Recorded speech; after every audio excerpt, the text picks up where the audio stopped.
space, the final frontier. These are the voyages of the starship Enterprise.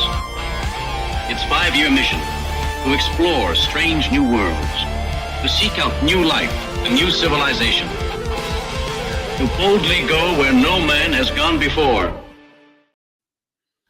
Greetings, salutations, and welcome to Retrek. I'm Captain Jim, and with me, of course, are Admiral Elliot. Hi there. And Dr. Squee.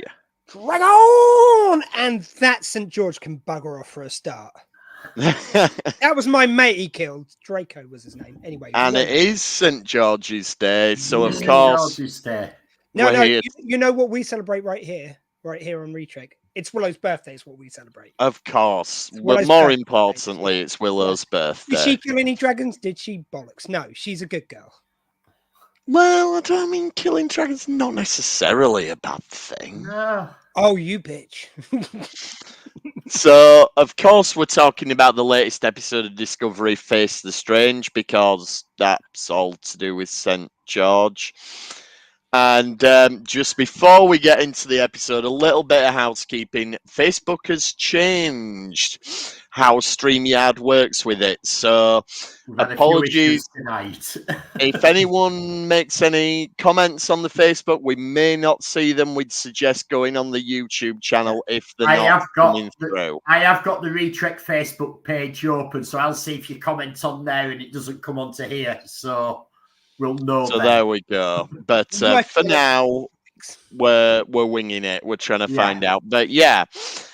Face the Strange then, episode 4 of season 5 of Discovery. The first one where they don't find a clue, but I would say for my money, easily the best one we've had this season. And me and Elliot were just talking before we went live, possibly the best one we've had since season 3, really. Yeah.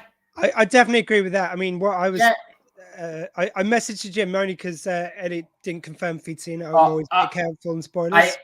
The things I've been doing at the weekend, work I've been doing, my hands have been really messy, so I've been sort of like quick thing on it's like I'm by Saturday. I'm thinking it's like it probably has, but you know what? I'll mention it. This will be the one time where he's been away on the week or whatever, you know. So I messaged him, but yeah, my kind of like capsule thing was that it's a really good episode.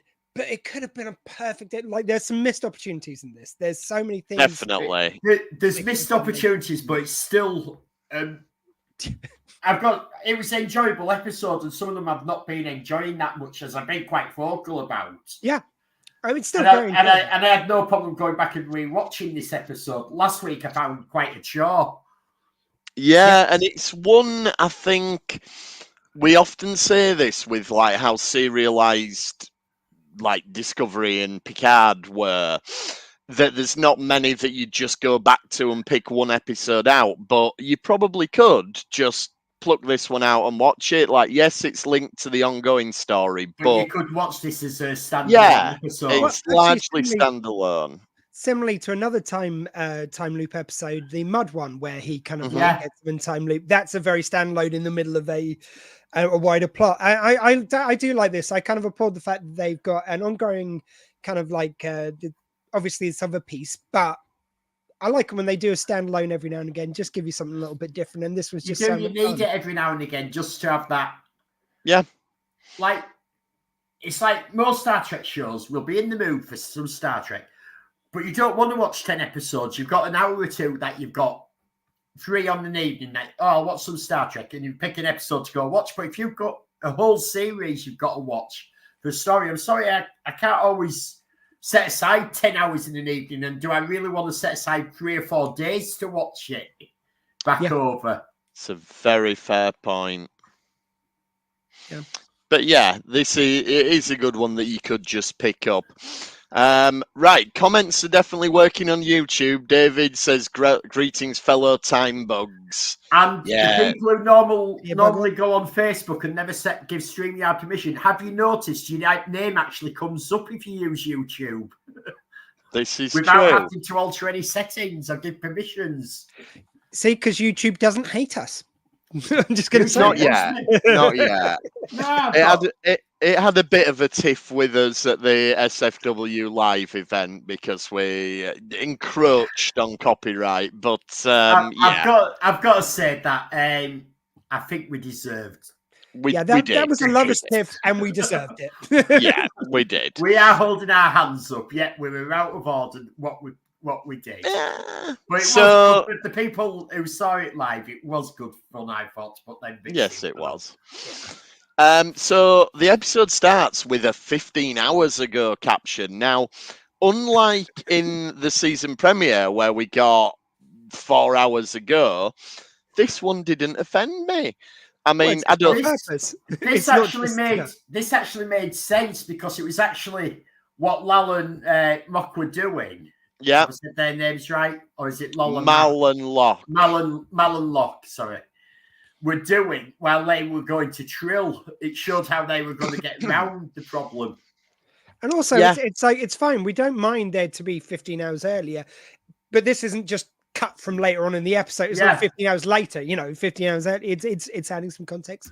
Oh, yeah, exactly. And I had a new theory. It's Locke, the boy one. Yes. I had this theory because I was like looking at his makeup during this episode, and you notice his nose is kind of flat, and it kind of reminded me a little bit of a Tusk. I think he's a Tusk from the first series of Deep Space Nine. I think that's why they bonded over the fact that they both wanted freedom, because she's like, and he just said, she just said we won't be hunted anymore, didn't she, to him? Because she's been hunted down, but like maybe that's his thing. He rebelled against that. Maybe even inspired by the Tusk we met, who was friends with Chief O'Brien. Maybe Chief O'Brien. No, actually that can't work for the time. But ignore that bit because I forgot we're in a different time zone. But it could still be an earlier Tusk who. I like that. I like that theory. Furthermore, let's not be hunted anymore. And the makeup's not that far. It's different, but like that could account for them. Similar enough. Different. Yeah. After you told me that, I was obviously a bit more on the lookout for it. And the geezer that they buy the thing off looks a lot like one of the hunters from the same episode of Deep Space Nine. So I'm on board. Either that or they're just digging into the Paramount makeup tray and pulling out but I like that theory, and like you say, it fits with the whole hunted thing. It would be a great character point as well. The mixture of the makeup and the plotting, it just it would really work. And I love it where they do that, just pull out things from the past and use them in a new way. Back on Discovery then, when we go to now, which, you see, if we're getting into on-screen I don't like now, and I don't like things that say present day. But that's always just out of date. Not dated. Anyway, so Adira and Gray then, they're still friends, apparently. Like, we talked about this last week, how it was all a bit something and nothing. And now it's even more something and nothing. I don't feel like we needed an extra button on that. You know what? I would have, in fact, cut the bit from the other episode, and then this bit would seem fine, because it's like, oh, we're catching up with them. Oh, they're friends now. Yeah, great. Brilliant. You're right. We could have satisfied that whole plot line. Well, that's like we said, because they built it up so much, it was just an anticlimax when they split up, and it was like, we're not dating anymore. Oh, okay. I don't feel like we needed to revisit this again soon after last week when it was all a load of nothing. And we love them as a couple, but it made sense. They've both gone to their future roles. Like, just have them. Have anyway, we don't need an episode for it, especially not 2 back-to-back split-up episodes as well. Was the worst crime with that. Yes, but that's last week's problem rather than this week's problem. So they get to.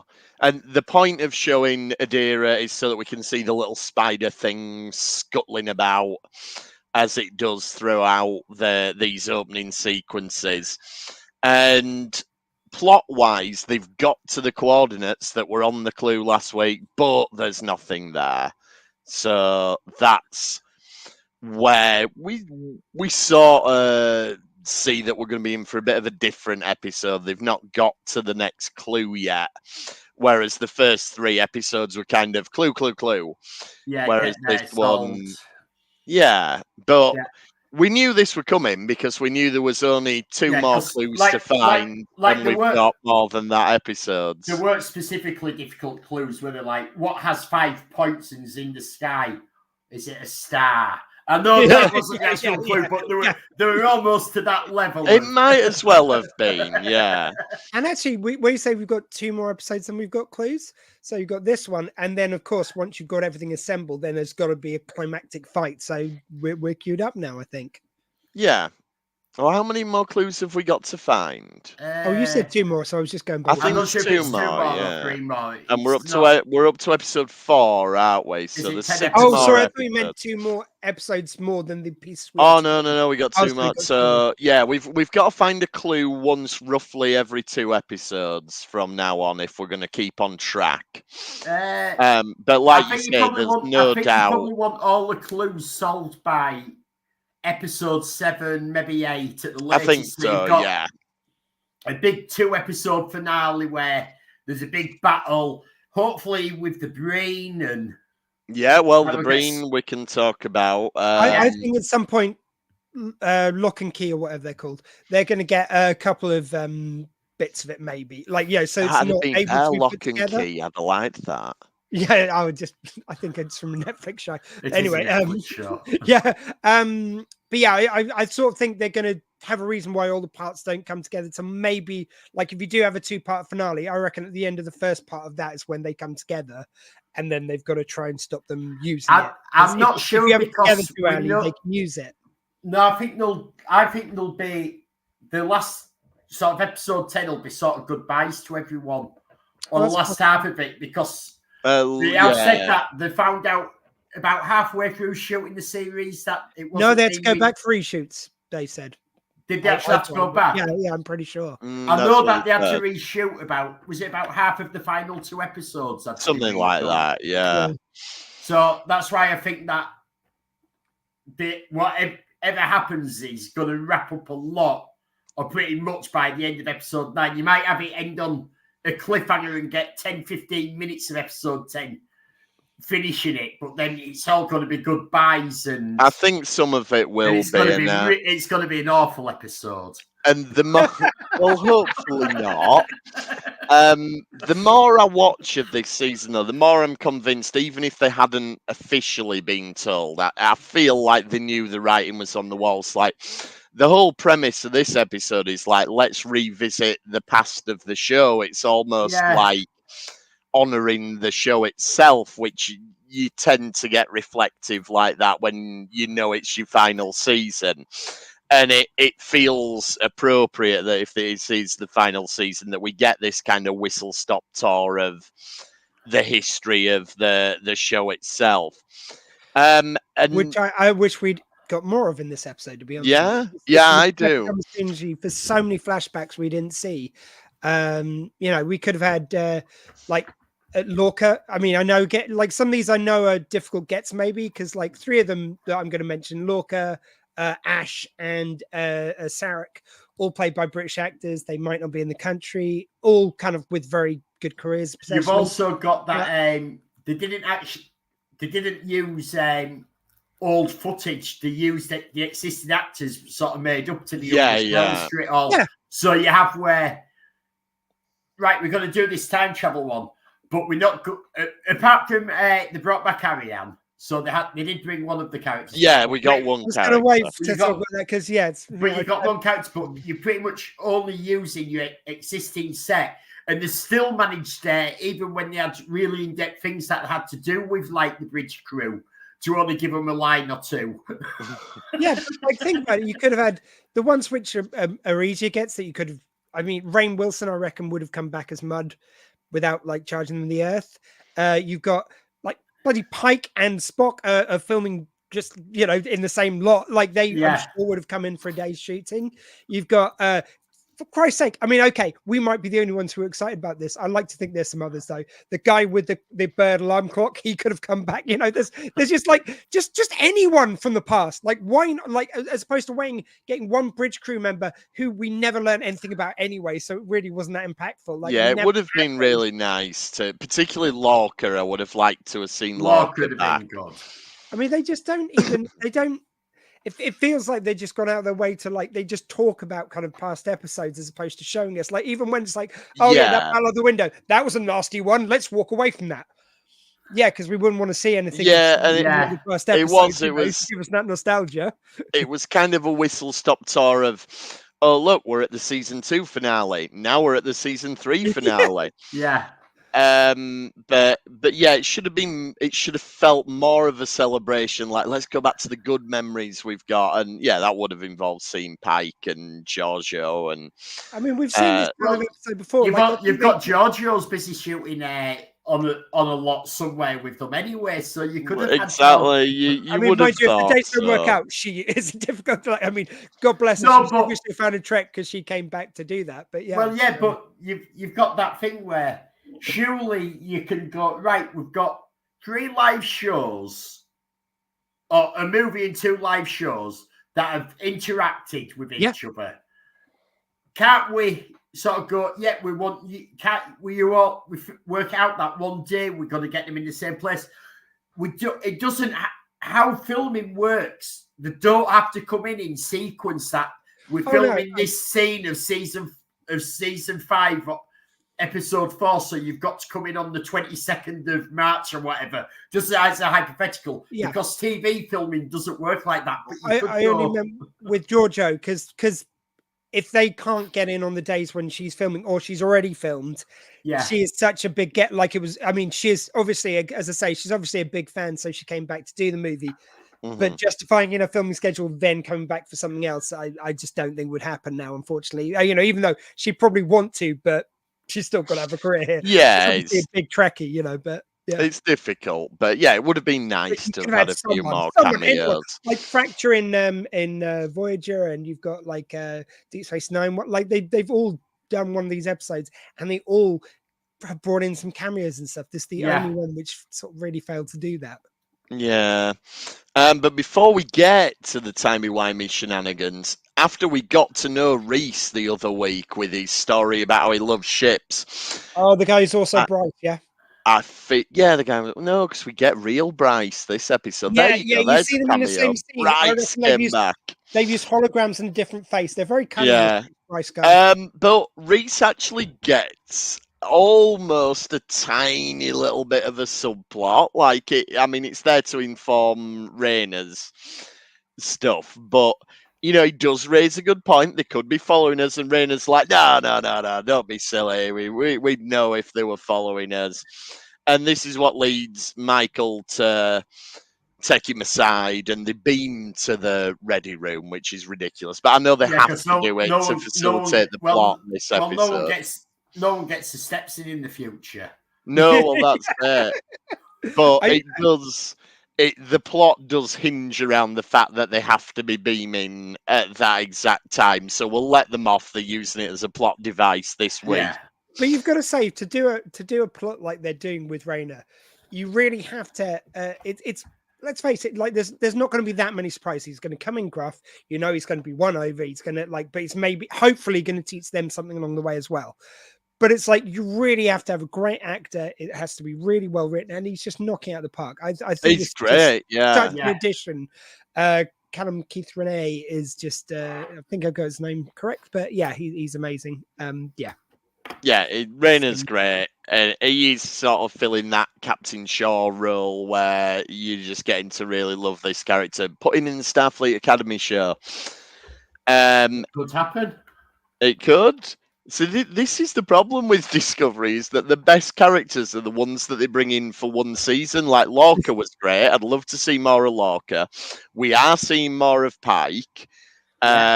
Giorgio, great. And yeah, now Rayna. But yeah, so the spider thing gets into the engineering thing. I'm using all the technical terms here. And as they beam, they go back in time, and this time it's to the start of season 3. It's when they first got into the 32nd century, and we get the return of the blue uniforms.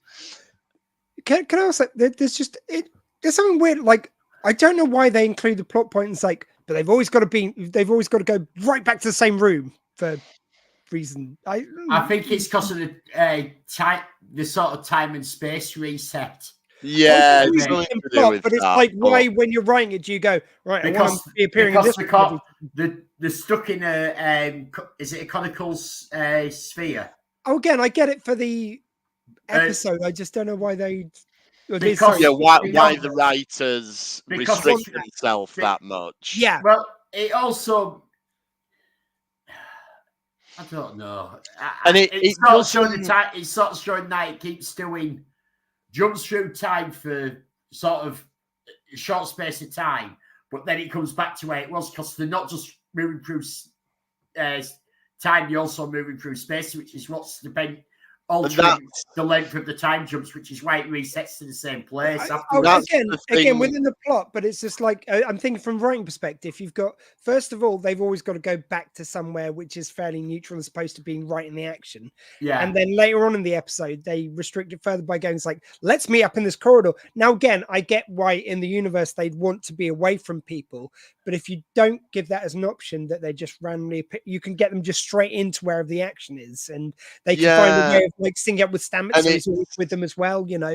It's one that doesn't really work when you think about it. 'Cause it's all well and good saying, "Oh, they always go back to the ready room," but it's like, but the ready room was in different points in space in all these. No, I think the whole point is that the entire ship resets to where it was in space and time. Yeah, that's the thing. That's why they're moving back to the same spot. It means you have to accept that the ship, they're anchored to the ship wherever the ship is. Sort of. I'm not sure. But yeah, when the timey-wimey. when adjacent. When anything that's timey-wimey, you need anything time episode is immediately Doctor Who adjacent. Yeah. When they jump back again, it's to when the ship was being built. And I know there's people up in arms online saying we don't like this idea of ships being built on the planet. Well, I think this is really sloppy writing, and I'll tell you why. Go on. Because by the time of in TOS era, the ships were built in space stocks or etc. But on the 2009 movie, the Kelvinverse, they built them on Earth. But this isn't the Kelvinverse. This is prime timeline. True. So whoever's written this and sent them back to San Francisco has really screwed up and not learnt the Star Trek properly. They've gone with Kelvin timeline for where the ship's built. I mean, I could buy that in the Kelvin timeline, everything went on planet because they were security risk after Vulcan boom. You can make the argument for that. And I could justify just to make this work, like maybe they built some on the planet. Maybe they built most of them in space. This one was a special build. It was like top secret. So they wanted to keep on the planet for secrecy. So that no one sees it when it launches for the first time. Well, yeah, but like, you know what I mean? It's like, but they want to see and then at some point they've got to make it leave the planet. Other bit you can do as well is like, well, maybe they build bits of it and then they assemble it in space, But like they were saying that this is this was sort of like it was just about to be ready for final inspection. Yeah. My greater problem with this was more that so she suddenly realizes where they are, realizes they're on Earth, Starfleet headquarters, from where she comes, from the time she comes, and she's not just a bit in awe. She's not like, wow, we're here. Like, this is where it all began. Like, this is I'm back in my time. As much as I love being in the future, and that is my time now, I'm here now. Like there's no reaction from her at all. And this is why again, I want to make it really clear. I did enjoy this episode. I enjoy it for what it is. But again, so many just missed opportunities to make it from good to great. The thing is that, like we said at the start of the episode, this is arguably the best episode since season 3. Yeah, I agree. But the problem is it's not actually a high bar to get over, isn't that? Because season 4 was that bad a season. Yeah, no, I agree. I like. Why wouldn't you react to that? That's such a big you should. moment.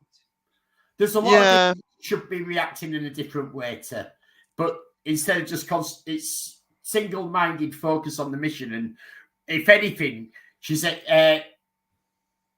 sort of shown us for the last 4 seasons that she can't be single-minded on a mission because she gets her emotions come to the fore so often because she was obviously raised on Vulcan that way. I mean, she will cry like for hours because Book said hi on his way past, but she's on her home planet in her home time when like Discovery's about to launch, and that doesn't trigger off any emotions. That's completely agree with you. It's bad. It's sloppy writing. I never thought of that. To be fair, I did buy into the viewing, I've got to admit. They were more focused on the mission and what's going on and everything. Is that burden for 4.5 seasons now. It's shown that. Well, actually, not so much for the first season. Maybe not even the second. But since she's got to future and she's all emotional now, that she can't concentrate on the mission without emotions. She's got to be. And even in the earlier episodes, the emotion, the single-mindedness was from a rage point of view, so it wasn't an emotional response, just a different one, you know. Yeah. Whereas this is the only time when we see her where she's no emotional connection to being home. I do like how sort of quickly they start to piece together the mystery and they solve it, and by solving it, they're informing the audience. Like they work out really quickly, right, the reason we're not affected is because we were beaming at the time. And I just like, it doesn't feel spoon-fed. It's the information is given to us at the right time, so we can just roll with it without worrying about it. She very quickly realizes Stamets won't be affected because of his when he got infected by tardigrades, because he's half tardigrade. Yeah, which is a nice callback to remind us of that, because it hasn't been. I love the terminology. Ages. I wish they'd used your terminology half tardigrade. I like that. Yeah. No, I really liked that idea as well, that they've not ignored something from a past episode. Yeah, and they're acknowledging it, and they're using the character well within the story. So yeah, I really liked that. Well, when we first see Stamets, again, it's another kind of like a bit of a weird missed opportunity that we see him like impaled from whatever's happened to him in the past, but like they don't, like, why not show that happening to him? Like, wouldn't that be a huge dramatic moment? It's like he suddenly effectively beams into, like, quantum leaps into himself essentially. Wouldn't it be great if he goes like, oh god, where am I? Like something goes through his guts, or, you know, whatever. Well, yeah, he's obviously moved into engineering at that time, and that's when it's happened, and he's been taken. Yeah, it would be great if we saw that, and then him waking up in the bed, and Hugh going, it's like, man, are you okay? And he's like, no, I've got to save the future. You know, like he could have done that. Yeah, I do like the way it's played for laughs when Burnham explains it, where she says, well, we need Stamets because he lives outside time because of his tardigrade DNA. It's like, you know what, don't worry about it. And it's like, yeah, I like that. It made us sort of, what? Yeah. Of course, I know that he read all their files, but our mind, it was secret, so maybe he doesn't. Yeah. I think Raina makes Burnham better. I think to have the file, I think because I think this is one of the problems is she's always playing against people who agree with her. Everyone agrees with her. Even if they disagree with her, 5 minutes later, they're like, or 5 seconds later, they're agreeing with her. Yeah. I like the fact this is someone who doesn't agree with her, but then they come to sort of a compromise, like they both learn from each other. They can both see each other's ways work. Yeah, and she even says in this episode, which like, you could knock me over with a feather when there isn't just one way is the right way. You can do. Oh, sorry, you your video stopped for a second, so I think we accidentally talked over each other. Sorry, after you, mate. I didn't hear what you were saying. It's okay.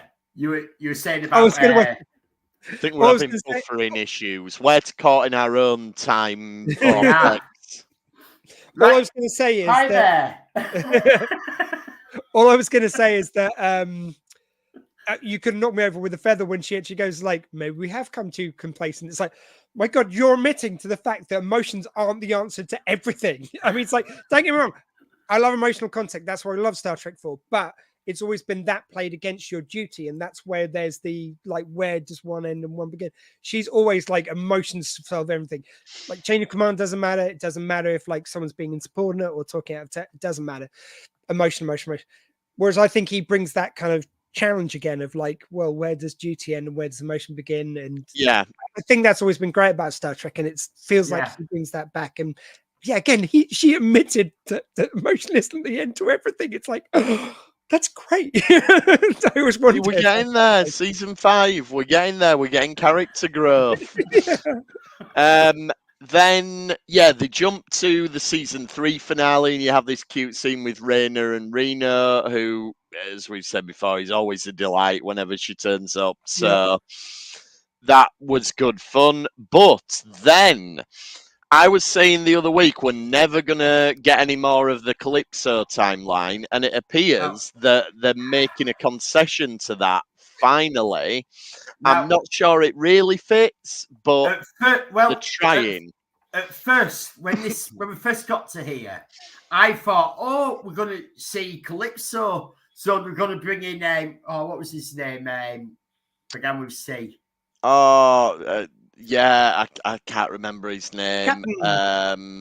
It was sort of like the book. It was sort of like the book prototype. He very much was. Yeah, Kraft. Kraft. That's it. I thought at first we were going to see Kraft with Sarah when we heard that music playing. Yeah, that they were going to walk onto the bridge and it was going to be that. But I also think now that we've seen this possible future, that Calypso is set after that. Yes, I think so. And now they're changing that future. Yeah, I think that's what we're doing. Calypso's been, we've acknowledged that timeline now in the main show, but we're not going to see Calypso because they're going to fix the timeline. I think that's what they've done. The only thing we have to do now is either one of two things. It's either they've changed the timeline before, and that's why Discovery looks like classic Discovery in the original one, or it's like with any of these kind of things where they kind of like do another iteration where you got to just imagine you actually saw future Discovery. Like you've got to make that little concession. You've got to make that little concession. Yeah. But I like the nod. I like the fact that they've gestured to it rather than going, look, we'll hold his hands up. We didn't think it through. The storyline's not gone in the direction we anticipated it to. At least they've done this and they've gone, Calypso exists in a possible future timeline. So, it ticks the box for us as fans to go, right, you've not forgotten about it. Thank you. Yeah. And because of, we find out here who made this time device. Go on. Zara says it's a Kremen causality device. She does. Which is the Kremen Year of Hell. And they have lots of possible different timelines how they keep rewriting them. And that makes loads of sense that they would be involved in the Time Wars because, they were into that delicious. Sort of I missed that. That's great. Did anyone else get a vibe as well when they first get to what we'll keep calling it the Calypso timeline, but it very much reminded me of the first episode of Red Dwarf. It was kind of everybody's dead, Dave.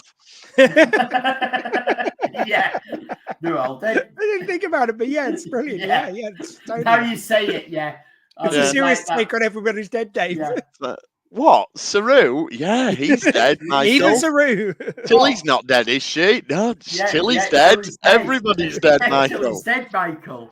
Gosh, you never let her quantum leap into here. Yeah. That's a nice theory. Is Calypso Zora's attempt at a dream? Maybe. It's quite possible because she does mention when Michael's there, she goes, "Am I dreaming again?" That's a lovely theory. Yeah. Yeah. It could be, and that would also explain why the ship looks that way. Maybe Zora thought, you know what, I like the retro look. Yeah, I'm sat here on my own for 1,000 years. I might as well change my look. Yeah. And I know we haven't got there yet, but just while we're stuck for David's comments there, he made another one which I did quite like. It's like, Tilly, critical message to future Michael. I like what you've done with your hair. That would be so... I tell you what, Kirk would have had something to say about her hair, and then I don't think Michael would have been able to say it's still regulation. Yeah, good point. I don't think Kirk's got many legs to stand on with his hair either. No, I mean, Kirk's was always regulation because it never changed, almost as though it were not natural. Anyway, so yeah, You saw when Trek goes wrong at the movies, we did show that. And there is when Trek goes wrong in the movie Redux in the possible conversation. So possibly we shall see what happens. Might be. Hint. Any organisers of events who might be watching. Okay, so Zora does some of the working out for them, and we introduce this idea of a time funnel, which is why it's getting. The timelines, they're spending a bit longer in each one and then a bit shorter again. And it's because they're moving through space as well as time, which is why I've been resetting to the same place. So I like that. And so they now start to formulate a plan, which is where they introduce this idea of we'll meet on deck 13 and they meet up with Stamets. And I do like his excuse of there's a spore breach, everyone needs to get out. Yes, his excuses were delicious all the way through. And I like the bit later on in the episode where he says, I am a bit worried that none of my staff know that's not a real thing. That was brilliant. And I like his conversation with, what's her name? Reno, where he starts going, in theory, if this was happening, how would I? And she's going, are you in a time loop? Are you stuck in a time loop? Yeah, he's like, no. I only wish that they'd stuck it. I actually wish they stuck it that she did know, like, because it's going to reset anyway, so you might have well had a go. Yeah, I like to think she'd worked it out, because the thing is, if you live in the Star Trek universe... I think she'd worked it out very, very quickly. As soon as he started asking these questions, she's going, you're stuck in a time loop, but you're not allowed to interfere in the past, so I'm just going to let it go. Yeah, that's it. It's like, but because I like pressing your buttons, I'm going to make you feel awkward for 30 seconds. Are you stuck in a time loop? Are you sure you're not stuck in a time loop? Because if you live in the Star Trek universe, if anyone starts asking you something weird, then you're going to think, right, that weird thing is happening to them.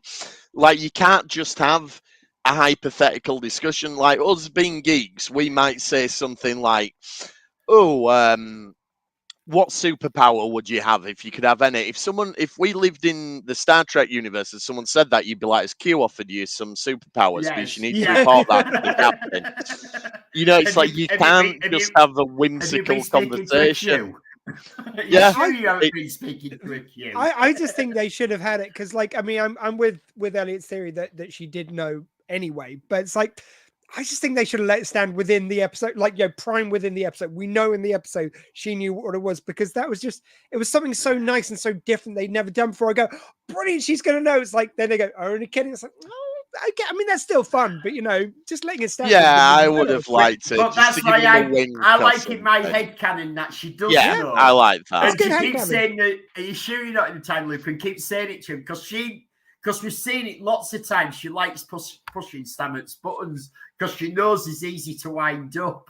Yeah. There's also a nice kind of spin on that, because usually you've got them back and forward arguing, whereas she's just railing into him. And then when he asks about a theory, she's almost like, okay, well, if you're not going to bust my chops back, okay, yeah, I'll listen to your theory. It's like, like you got that, like, she very well played it. Like, there was a look of surprise almost that he wasn't firing back on this occasion. And that was very nicely done. I like that it's not said, because that, But that's another reason why you think straight away, she knows he's stuck in a time loop. Yeah. She's worked it out immediately because he's acting differently than he normally acts with her. And he's asking the questions about how do I get out of a time loop. Yeah, I mean, you could have even held it where he kind of like, again, I'm going to just use the term quantum leaped out, and like had him there going, it's like, what am I doing here? And she's going, time loop. Yeah, that would have been very good. Nice. Yeah, that would have been excellent. Yeah. Then I know we poke fun at it, and rightly so. But I did enjoy the Michael and Buck scene in this episode. I thought it when they jumped into that timeline where they're still together, presumably living together as a couple, and it had that brilliant sort of awkwardness of the fact that Michael, the Michael of our current time is no longer with him, but she's got to sort of pretend to be in order to not tip him off, and it did create a great sense of awkwardness, and I think they didn't give in to the melodramatic side of it too much. Like, you could have had Michael coming out of this situation and just bursting out in tears and say, "Oh, it was so difficult seeing him," and but we didn't go that far. I am going to say we've knocked the writers already this episode for being lazy, but can we give them a big round of applause for not falling back on what they normally do there and making the best thing of tears? I feel like they played it just right. Yeah. They didn't give in to the, as you say, the more typical urges of the screenwriting as it has been, and it actually managed to elicit an emotional response. It's like, I feel for Michael in this situation, and it's showing us that there was things about this relationship that worked and were good, and there was chemistry between them, and I liked that. I think that's possibly the only good bit we've done with Michael and Buck this season so far. Well, I'd go one further on that same thing and say I think it would have been even more impactful if they had just left it at them broken up, not like them leaving it open to basically them get back together again, which looks like that's what they led into a couple episodes back. I think if they just had them broken up and her dealing with that heartache, and then she has to pretend to be with him again, like you say, it's a brilliantly realized scene, but I think that would have been. Yeah, it would have hit harder, but they are totally getting them back together by the end of the season, so you can push that thought out. But if they were going to do that, I wish they would at least just gone straight for it, and not had the breakup episode to the makeup episode. Yeah, true.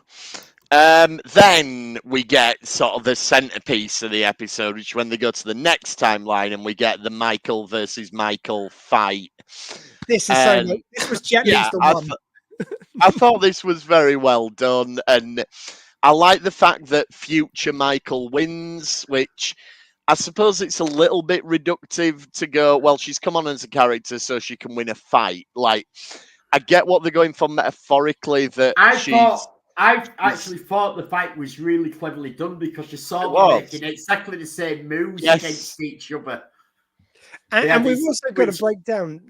I like the fact that when they kind of both enter the turbo lift and she stops her for a minute and starts talking to her, it's like, is she going to be able to control her feral past self? It's like, because again, when me and Jim sort of talked a little bit about this, I was saying, it's like, I really feel like this is a Burnham that she's toeing the line. She knows she's done wrong and she is willing to do penance. However, the daily of people just everywhere she turns, just judging her, whatever she does is not good enough. Like there's like, it's really well done, that first series, that it takes a while for everyone to be one round.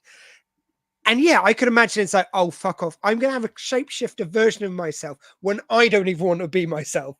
And I think that's just the moment which breaks her. It's like, oh, okay, no, that's not happening. Right, I'm going to wail on this one. And like, they did such a good job with the hair and makeup that she does look like her younger self. Like, I know, definitely 5 years, but it's like, it's really nice. And you I did see a photo, and it did of a comparison side by side, and you can see little differences, but it's very, very close. Yeah, it was very well done, and she did a lot with the performance to remind you, oh yeah, Michael is quite different to when we first met her. Looking at it now. If anything, this does showcase what a wonderful actor Sneakwa Martin Green. Yeah, she's brilliant. Yeah, I mean, I think sometimes I just think at times it's like being badly written. That's what I mean. I think she's played what she's been. I think she's played what she's been given to play. Yeah, but I think the character development has gone in the wrong direction at times. That's my point. I think it's like the writing is sometimes so melodramatic, that it makes her look like not as good an actor as she is. Like, and it's just so nice to have scenes like this, which reminds us that it's like, man, both the performances she's giving here are amazing against yourself, and that's not easy to do. I just want to give her a propers because, again, bad writing can sometimes actually make an actor not look as good as they are, and I think that's happened sometimes here, unfortunately. I just want agree. We have a retrek miracle. Go on. Ooh. Jodie has learnt how to get her name on the screen and not be Facebook user. There we go. She went on YouTube, but we'll give it to you, Jodie. We'll give it round of applause for Jodie. Well, Elliot, we could all write one. Thank you. Oh, it's a mark on my screen. No, Elliot could. I'm not dissing Elliot. I'm just saying, what about me and Jim? I actually thought that somehow that comment was written in French because it looked on my screen like it said Elliot could write an episode. But so it looked like the E had an accent, but it was actually a little speck on my screen. So there we go. So yeah, Elliot, there you go. You've got to write an episode of Star Trek. Then the plan is that we have to go to warp and drop out of the warp bubble. And I thought it was quite funny that they actually talk about the physics of that in this episode, when what happened in the first episode was Michael got flung out of a warp bubble and was fine. Yeah. But it's interesting that 3 episodes later, we're actually talking about, well, you couldn't really do that without dying. Yeah, like we did say at the time, as the suit got inertial dampers built in, which seems a bit silly what they did. Hey, you'd have to have you'd have inertial diapers if you did that to me. The inertial dampness on Discovery was strong enough to save them.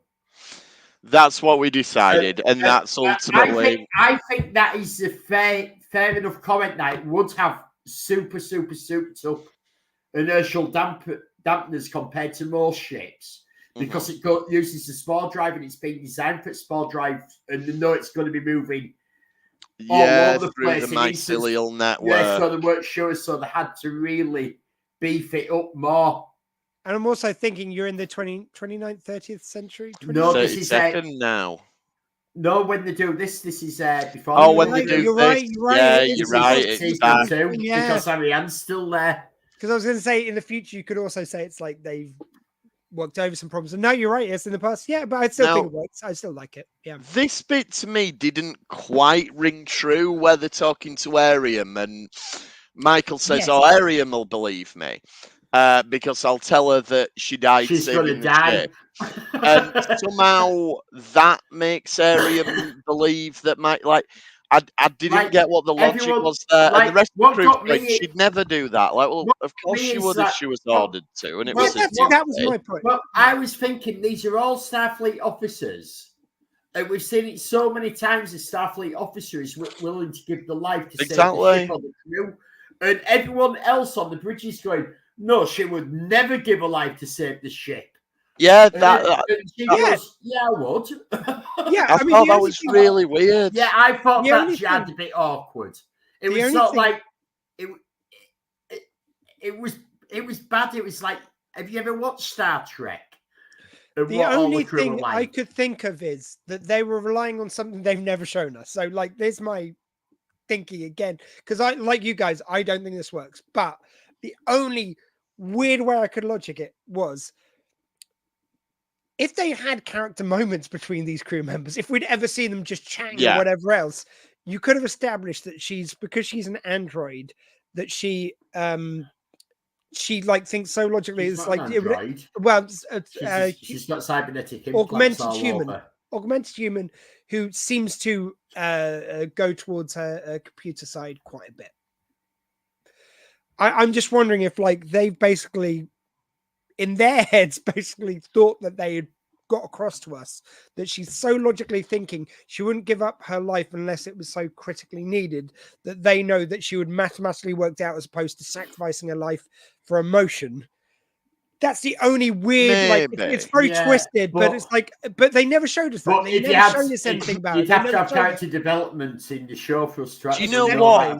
If they'd shown us that, and there was like at one stage, she had to get to where she would sacrifice life because Yeah. earlier on she didn't see the logic in doing that because of Well, her that's computer why the death programming. didn't like we said at the time when she got killed, and it was meant to be one of these really devastating moments for the audience, but they hadn't developed the character, so showing us in one episode about her and then killing her didn't really work for anyone. Now And you neither see, did this scene really. Like it should have I been so much more thought- impactful to have her back from the dead, and it just wasn't. Sorry, Jim. I thought they were going to go back to that episode because the sort of recurring motif of that episode is that she keeps watching that memory that she's got stored of Owo, I think.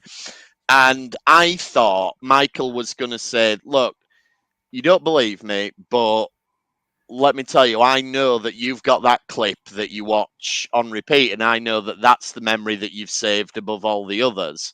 Yeah, How would I know that unless you haven't told me that yet? You know, because something. Better.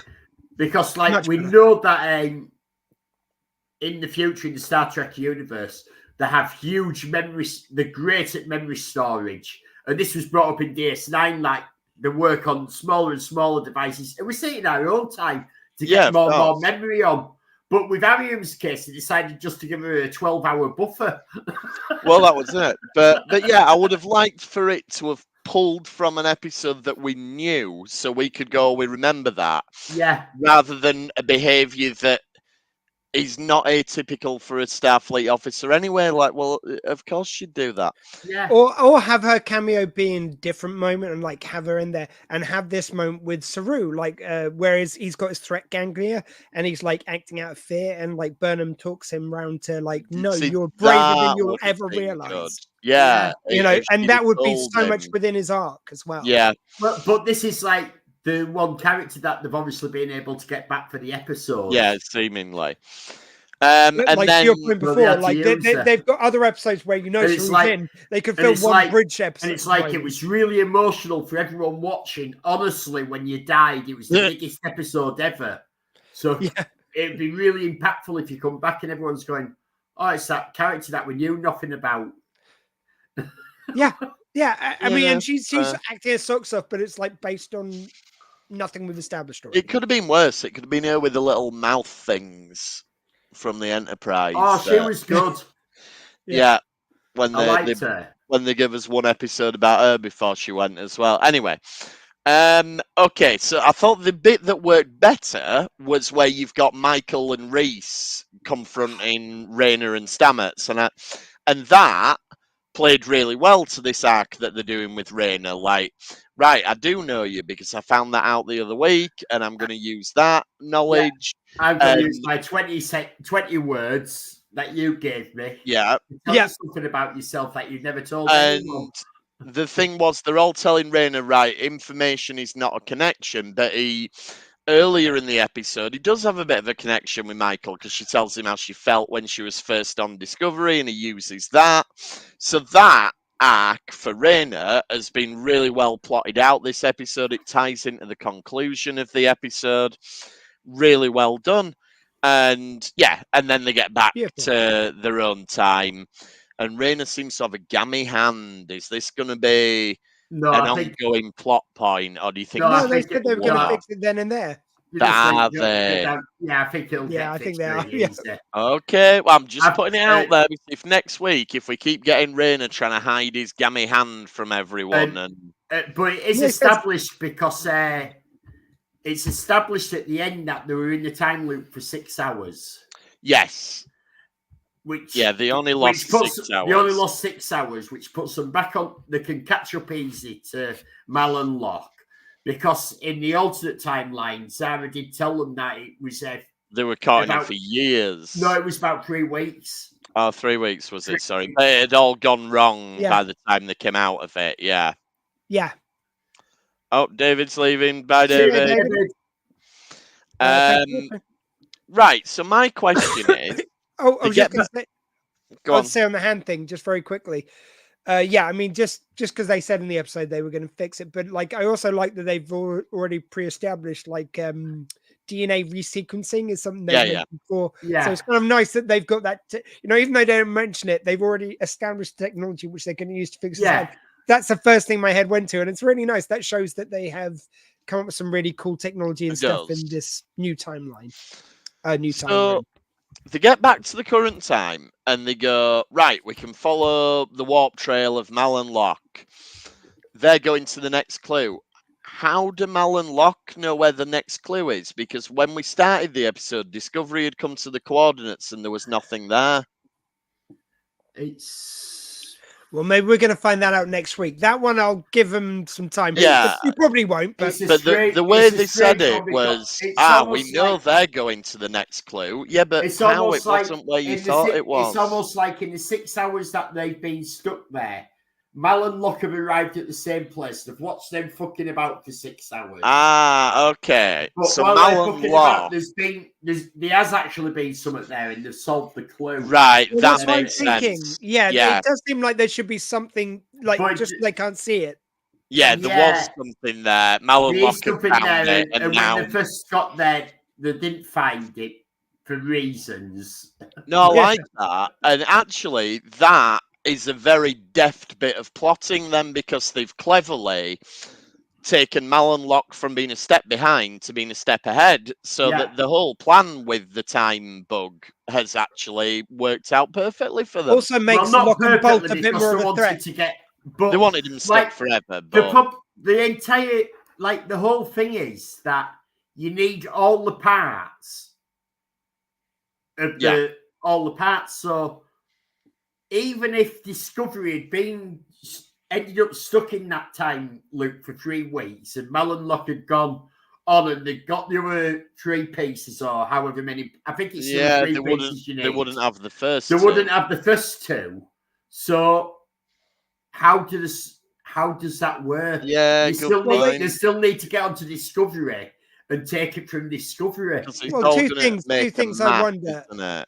I wonder if they've got some way of disabling the device when they want to then board probably to get the bits, or they didn't they mention at some point there was an expiry date on it, it does eventually wear out or something.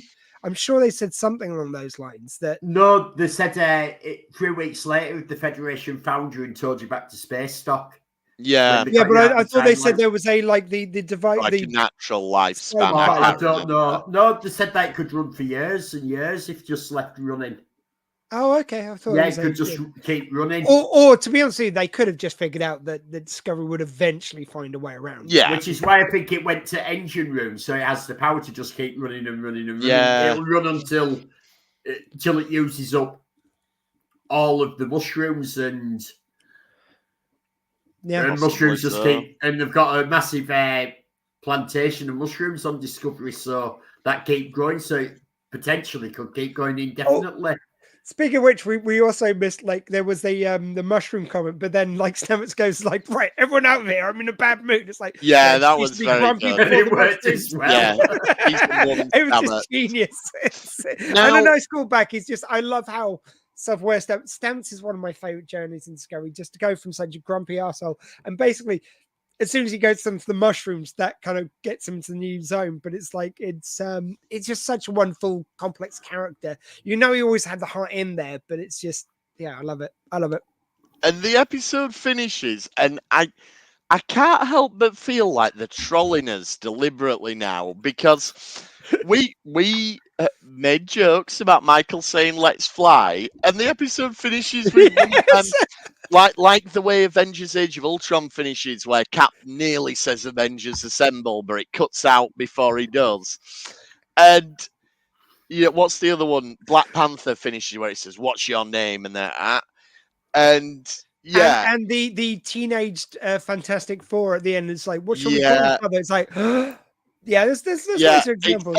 It's a trope, but the fact that they do it now with Michael about to say "Let's fly" when it's almost like they know we're taking the piss out of it. I feel like that was made just for us, that moment. And I missed it. I'm not gonna lie, I missed it. I actually missed it. I missed her saying "Let's fly" because I was like, because we've made such sport of it. I was like, oh, she's gonna say it. That's it. You bitches, you played us our own game, and hats off, you win. They did it to us. That's it. If she doesn't say it again before the end of the season, I'm gonna be so disappointed now, even though it's a crap catchphrase. But anyway, we'll wrap up there then. So we will be back next week with the next episode. What's up, Elliot? Sorry, Elliot, I think. Just a second. I've got a problem. Oh. Oh. Do we need to discuss it off air? Oh, no, it's okay. I have just sorted it, I think. What is it? Sorry, I thought it was Jermaine. No, I don't think it's a serious problem. I have sussed it out. Transmitting it now, Kirk. I am transmitting it now. There we go. There we go. What happened? What? That happened. It now says "Let's Fly" in our comments. Please. I do want to say we have lost commenting from Facebook because I put it on Facebook first and it hasn't come through. There we go then. So yeah, commenting only on YouTube unless we can figure it out. Okay, so we'll wrap up there. Next week we'll be back with the next episode where we'll see what happens with Mal and Locke. And in the meantime, you can get in touch with us at RetrekPod. We're retrekpod@gmail.com.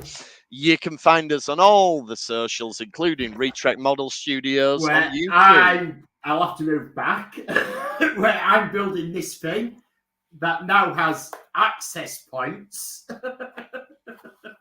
That has progressed a lot in the last week. Amazing.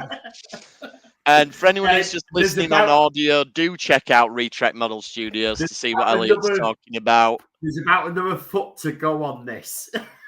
You're going to get neck cramp from that thing. Yeah, this is what I was worried about. It's made of foam and papier-mâché. There's hardly any weight to it. You're not going to make it through doors, though. It looks heavier than it should be. It's very, very light. Right, okay, one of us has got to get the model of the Starship Enterprise on our head. Dr. Squee, what have we got going on the Dr. Squee show this week? Well, it's funny because I mentioned Willow's birthday. We should also just very quickly give a shout out to Jack Taylor from the High Council of Geeks for his birthday as well, just because it happens to be. But also, I just found out by complete coincidence, it's the 4th birthday this month of the Dr. Squee show.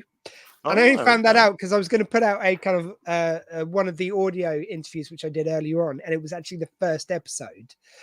And I went to put it on and I saw the date stamp and it was from April 2020. And it's with Tim Brooke Taylor, the late, great Tim Brooke Taylor. Anyone who doesn't know who he is, he's done, I'm sure I'm included on radio and I'm sure I'll read that again. For over 50 years, he did that. This was one of the last interviews he ever did. He passed away from COVID. Weeks later, I actually stepped up releasing the Dr. Squee show because of it. He co-wrote the 4 Yorkshiremen sketch for anyone who knows that. Classic. He was a contemporary of all the Pythons and he was in Willy Wonka and the Chocolate Factory amongst so many other things. And he was a big member of the Goodies.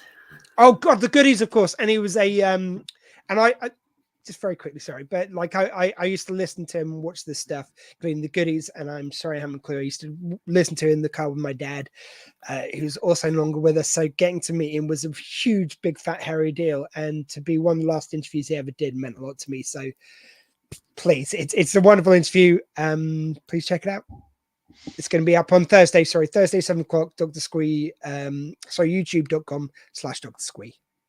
Yeah, check that out. And we have, before we go, we do have a new merch request. Oh, Let's Fly t-shirts. We might get sued.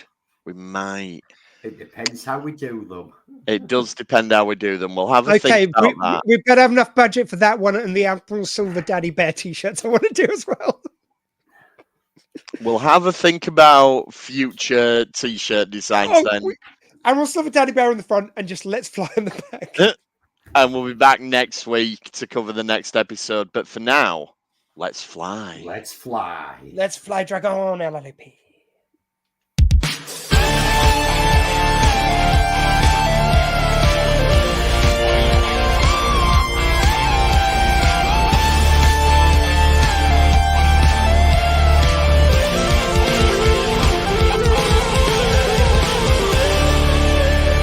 Fascinating. Gonna have to make this a thing now. So when it's Pike, it's like hit it. I might change that fascinating at the end to Let's Fly. Just for the Discovery episodes. I'll see what I can do. Yeah.